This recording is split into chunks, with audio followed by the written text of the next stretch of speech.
Air conditioners are cool blasters with a Z. I don't know where that came from. I call cakes big old cookies. I call noodles long ass rice. Fried chicken is fry chicky chick. Chicken parm is chicky parm parm. Hey gang, welcome to our first ever special episode of Binging with Babish. Please don't sue me, Andrew. For Valentine's Day with a voiceover episode, and not because I forgot to turn on my mic this entire recording. So anyways, we're going to be making a favorite of mine which can be great for any special occasion that can impress even the most fickle eaters out there, not naming anyone in particular.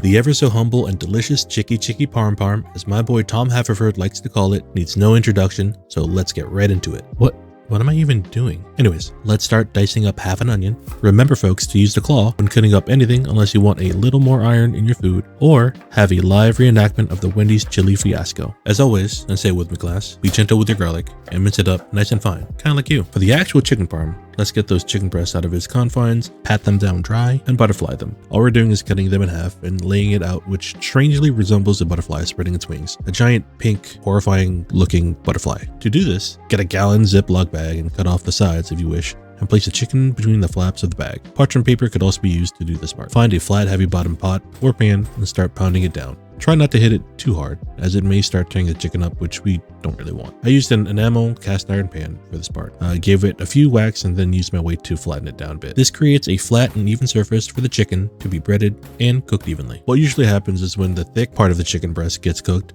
the thinner part gets completely dry, and that's just not good eats. So butterflying makes it thin and even, which prevents this from happening. Usually I would season the chicken at this stage before the breading portion, but I was being a hot mess this particular day and forgot, but I digress. Once butterflied and flattened, it's time to set up a breading station. Get 3 different rimmed baking sheets and put the flour, beaten egg, and panko separately into the rimmed baking sheets. Usually I would crack the eggs in another bowl first before putting them in the sheet, but honestly, I didn't want to be bothered with another dish to clean. So I thought it'd be fun to crack both eggs against each other for a head-to-head battle of the fittest and crown one of them as King Egg. The winner's reward is to get cracked and scrambled alongside the loser anyway. Rip. First off, we will season our plain white flour with salt, pepper, onion powder, garlic powder, and cayenne just for a little kick. As for the panko, the only seasoning we'll add is the grated Parmesan and nothing else, as the cheese itself is pretty salty. Or just use Parmesan cheese. Whatever you got on hand, it's fine. The cheese as it fries will get beautifully brown and crusty, kind of like me, to create this wonderful color and crunch when we bite into it. It's fried cheese. What's not to love? Now we will try to attempt the wet hand, dry hand method whilst breading these chicken chesticles. With our right hand, we will grab the chicken, trying not to tear it up, and place the chicken in the seasoned AP flour, trying our best to cover up the naked chicken butterfly titty thing. Press it down into the flour and flip it over to cover both sides and then shake off any excess. With our other hand, we will now dredge the floured chicken in the egg mixture that contains the loser egg and the king egg, making sure all the flour is hydrated. Once fully egged up, we switch back to our right hand and place our chicken into the panko cheese mixture, and just like our trauma, we push it down. Do this once or twice, flipping it back and forth, pressing it down each time to get full coverage. Once the steps are completed,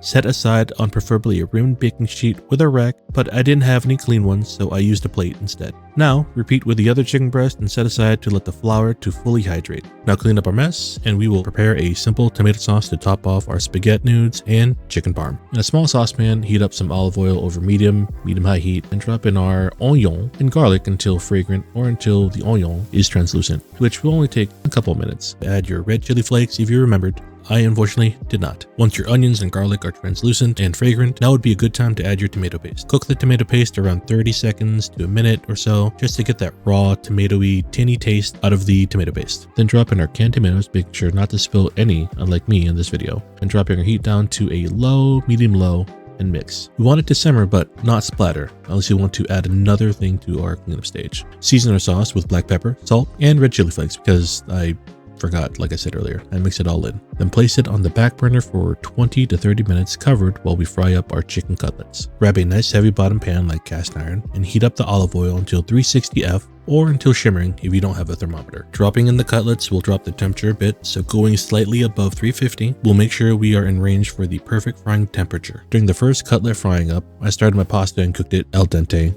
at this stage. You can peek under the cutlet to make sure it's frying up nicely. We want it to be a nice golden brown, and once we achieve said golden brownness, flip it over and make sure it's the same color on the other side. You may have this where there are spots of lighter brown, but this can be easily fixed with a spoon and hopefully an oven-safe glove. Basically, we want to scoop some oil over these light spots, almost as we're basting the cutlet. Each side should only take about 3 to 4 minutes. Once GBD, place it on a rimmed baking sheet with a rack and repeat with the other cutlet. Once both are done, we use a knife to make sure it's at a maximum crispiness.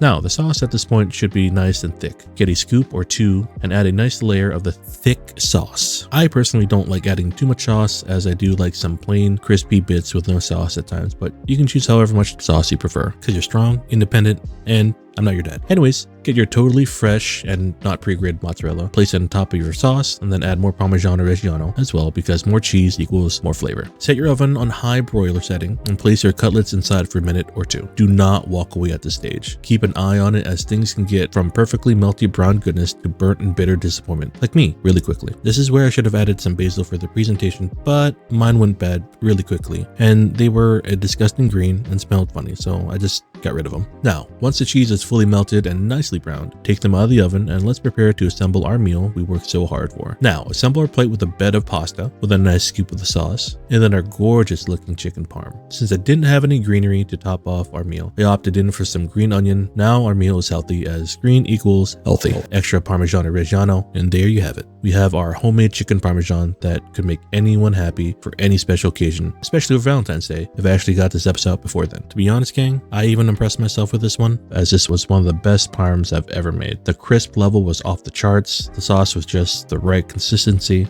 Now it's your time to shine and show off some of your culinary skills to whomever in your life, or just yourself, because you deserve a good freaking meal. Let me know in the comments if you like this style of video and if I should do more. Please like, comment, and subscribe to the channel. Thank you so much for watching, everyone. This is Vin signing off. I'll see you next time, and remember, you always have a bowl at our table.